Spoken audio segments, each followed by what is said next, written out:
Dulas po ang daan at dadal. Good morning. Hatid nga pala namin si Baby Elise. Monday ngayon. Day off namin tapat kaya kami dalawa maghahatid. Sakto.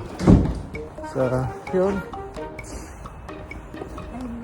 Pasok siya ng alas 8 na. Medyo madilim lang talaga. Madulas po ang daan at dadulas. Kaya ingat. So, yun. Wala nang snow. So, papasok na po tayo sa spring season. Yun. Uy, madulas ka. Kaya dahan-dahan lang. Nabago po ang setup namin ngayon. Bukas po ang mag-aatid ako. Maaga na ngayon. Kasi maaga yung pasok ko sa trabaho. Iba na nga po pala yung company ko. Kaya na-adjust yung oras namin. Na ako yung maagang mag-ahatid. Ang susundo ay si Mami. Yun. Kaya pag ako yung may pasok, ako yung maghahatid. Mga 7:15 umalis na kami sa bahay. Pero ngayon, para kami walang pasok, alas 8 maalis. Ngayon alas 8 na yung pinapapasok. Sa ngayon, 7:15 sa bukas pala. 7:15 kasi alis kami 7:15. Dapat mga 7:30 nasa bahay, nasa school na siya. Tapos ako mga 7:45 nasa trabaho na. Pero dapat alas 7 pasok ko. So kinausap ko yung namin boss. Pumayag naman. Huwag lang daw alas 8. Kaya pag day off naman ng misis, alas 7 ko papasok kasi may magbabantay kay Baby Elise. Yan. So yan, ganun po ang setup. Bago na po kasi ang employer ko, pinagtatrabaho ko kaya ganun. Mas nabago lalo yung schedule ng pasok namin.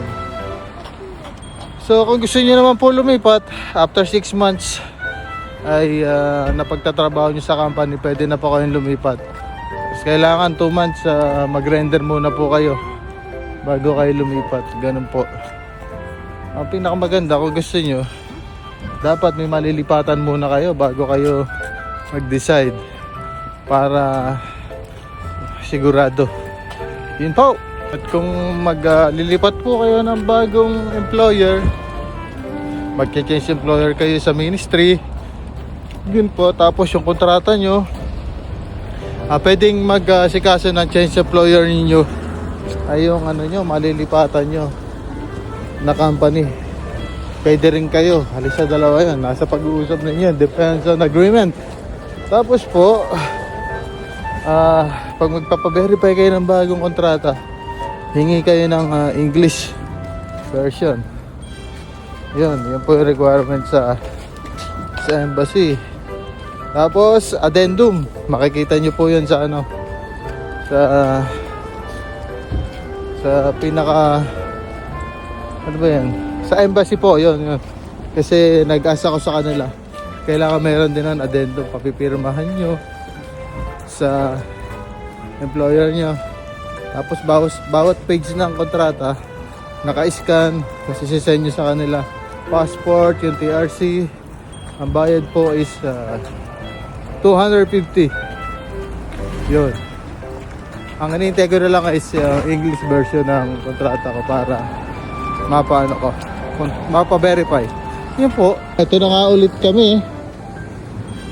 Malapit na sa school na Elise. Yun, bukas na ang kanilang room.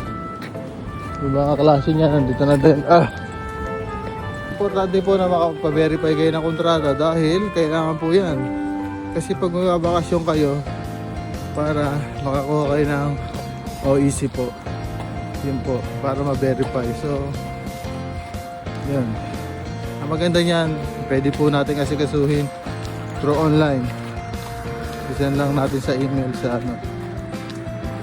embassy. Yun po, salamat. Nandito na po kami. Ito na po ang room nila. So, pag magpapaalam po kayo dyan, pag susundo kayo, kailangan authorized po kayo. Dapat nakalista yung name nyo. Pag hindi po, hindi bibigay yung inyong anak. So, doorbell muna bago pasok. Ito po ang lista ng mga estudyante. Verano. Ito po. pag ano, papasok ko na magpapalit sila. Yung panlabas nila mga iba yun. So, pumasok. Sa loob na po, meron po silang sapatos din. May panlabas din sila, may pang play. Dapat meron sila mga reserva dyan. Yan po. Kaya yun, nakapapasok na po siya.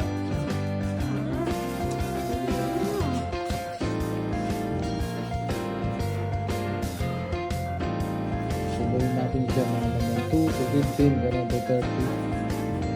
Hindi po siya sinasabi, papasok na po siya.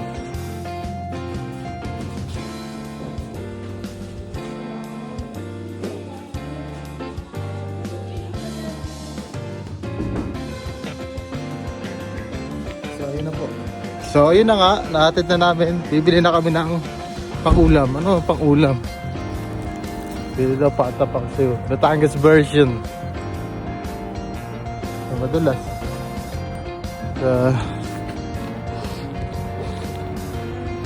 Magbababay pa siya dito. Ito yan siya. Pag hindi nagbabay, ibig sabihin nag-enjoy na siya doon sa mga kaklase niya. Wala na siya. Nagpe-play na siya. Ayun, no?